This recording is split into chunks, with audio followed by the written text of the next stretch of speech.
morning kids, how are you? I hope all are doing well, and we are gonna move with our further new video and our online class, and I'm gonna teach you the 7th chapter of your history.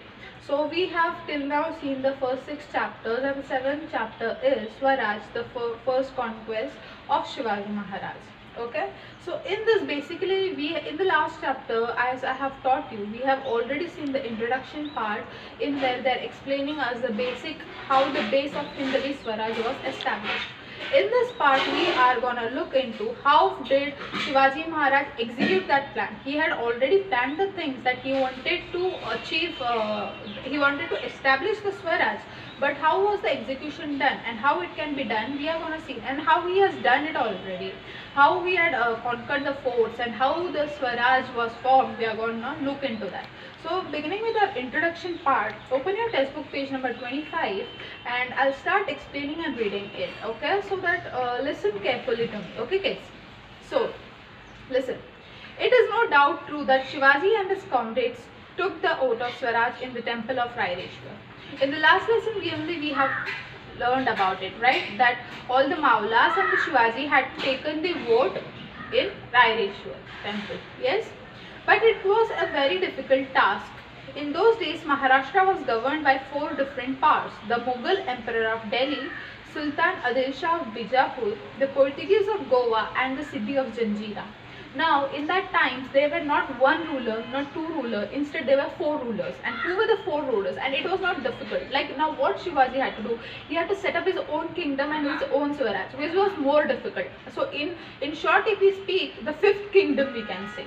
So, he had to definitely attack on this existing 4 kingdoms, and then only he could establish his own Hindavi Swaraj. That is his own kingdom, right? So, which were these 4 different powers? The 4 different powers were: first, the Mughal Emperor of Delhi; second was the Sultan Adil Shah, and he was from which place? Bijapur; and the third is the Portuguese of Goa, and the fourth are the city of Janjira. Okay, now these were the 4 powers.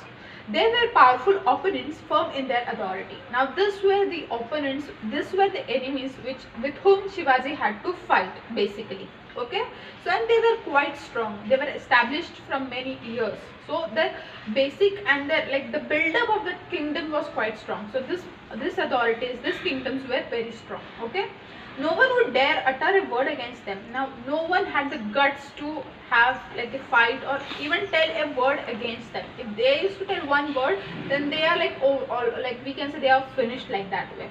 Okay, next what they are telling us: Shivaji had taken the oath of Swaraj.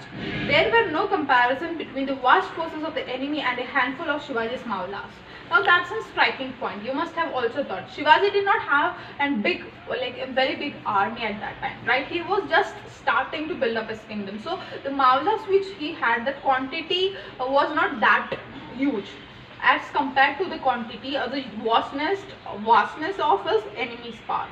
So what they are telling us, it was a very difficult task for Shivaji, but at the same time had decided, and he knew of all the circumstances, but in that condition he had taken the oath, he had taken a promise to build up the Swaraj, to settle, and he had taken an oath of Hindavi Swaraj.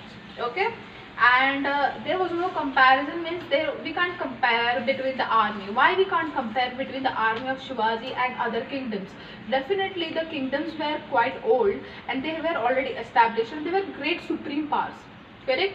So they had their own a large number of army. If suppose we can take an example, Adil Shah must be having maybe 1 lakh soldiers and Shivaji must be having the Maulas all over only 10,000. Now can there be a comparison? If a war is done, can there be a comparison between the 10,000 soldiers and 1 lakh soldiers of Adil Shah and Shivaji? Can there be a comparison? No. So they are telling there cannot be a comparison. So that was a difference in the numbers.